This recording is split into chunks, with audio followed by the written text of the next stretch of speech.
Tjetër dua të theksoj, po ju them dy gjëra, janë dy letër porosi, njëra është që është çuar në Angli dhe një tjetër që është çuar në Amerikë, por do t'ju bëj me dije më vonë. Jam skandalizuar nga mënyra se si këto dy institucione, këto dy shtete janë përgjigjur prokurorisë së posaçme. Shtetet e Bashkuara të Amerikës i thonë, a keni vendim gjykate për sekuestrimin e telefonit Monika Kryemadhit?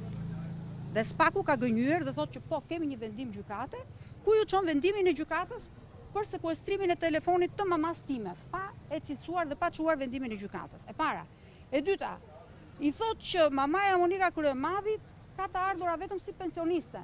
Ndërkohë, po ju a bëj me dije që mamaja ime ka ardhur në Tiranë 162-shin dhe ka punuar dhe i kam me dokumenta, me bank, me gjitha të ardhurat që justifikon blerjen e shtëpisë saj.